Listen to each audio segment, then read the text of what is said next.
Hi everybody, my name is Rachel. I am a 27-year-old international student. I moved from Spain to Denmark to do my master here in international studies, and I live in a dorm with both locals and internationals, one of the locals being my roommate and cooking buddy Sebastian. Hello everybody, my name is Sebastian and I'm a Danish student currently studying political science at Aarhus University, and I live in a dorm here in Aarhus, and in the dorm I live together with Rachel.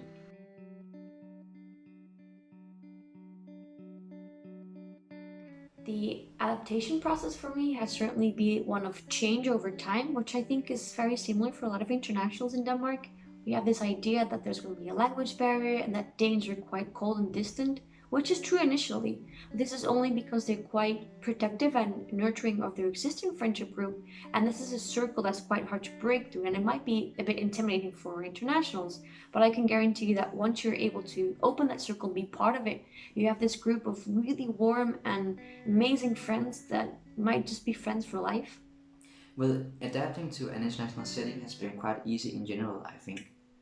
When I moved to this dorm, it was the first time I really had to be in an international setting and like an everyday setting. So I was used to talking English and reading English in like a school context. But moving into a dorm was quite different because we had to speak English when I cooked my dinner in the evening, etc. But even though it has been easy, it has not been without any bumps on the road, I think. First is there is a language barrier. Even though that most people are really good at speaking English, often you forget the word or something. And also it's quite weird sometimes because in this kitchen there's also a lot of other Danish people, so it's quite weird sometimes to as a Dane to speak English to another Dane because you know they understand Danish.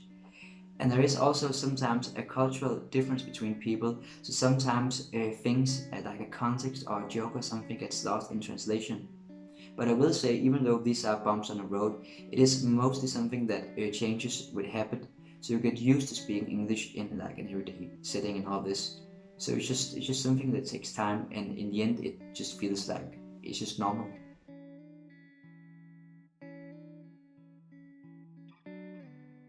The cultural differences between Spain and Denmark are quite a few, but the first one that comes to mind would definitely be that of humor. I've had quite some interesting interactions when it comes to sarcasm, and I still don't quite get it, but I'm getting there. The second one would definitely be that of mental and physical well being, both at work and at school. They really focus and value it. And then the third point would be that in Denmark, Danes consider social interaction to be key to happiness. I've had endless board game nights, beers in the park, on the beach, and hot cocos at someone's house or in my own dorm with my roommates because maybe it's because there's this lack of sunshine in the winter and warmth, and it feels like Danish people just try to get together and create their own warmth with coziness. But I think there are a few differences between like cultures and people in the kitchen. Uh, most most visible is humor, I think, because I think Danish humor is really ironic and sarcastic, and I think that when people move to Denmark, it's really easy to misinterpret our jokes. So it seems like Danish people are kind of rude.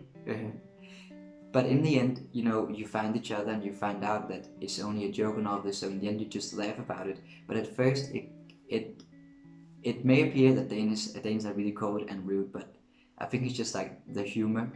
There's also some smaller like things that are different from people to people. So we have Rachel in our kitchen, and she eats at Spanish time, which is way later than all of the states. It's also quite funny, I think. And I think that another difference is that Danish people, myself included, plan a lot, and I think we plan way more than a lot of other cultures. So I think that many people would feel like that Danes are really like cold and rude, and we just plan all of our lives of life. Maybe we do plan a lot, but I don't know.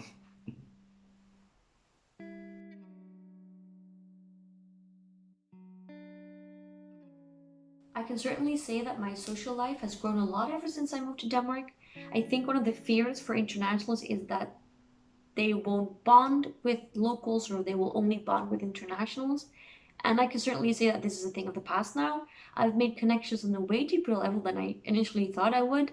And it's such a way that I will stay in Denmark after I graduate because it's just a country with very nice and loving people. I wouldn't say that being in an international setting has changed my social life.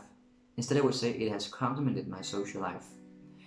All of the new international students in my kitchen has become a part of the group really fast, and it's really nice to have international students being a part of your everyday life, because you really try out a lot of new stuff, like different kinds of foods, and you watch new movies and all this. Another funny thing that happens when you live with international students is that you get to know your own culture better, because I think that people have blind spots regarding their culture, but when you have people from other cultures, those blind spots suddenly become visible. So often you also get to know your culture better, and you can laugh at like some of the odd or funny things that you do because of the culture you have. So in general, it's really nice to have international students as a part of your everyday life.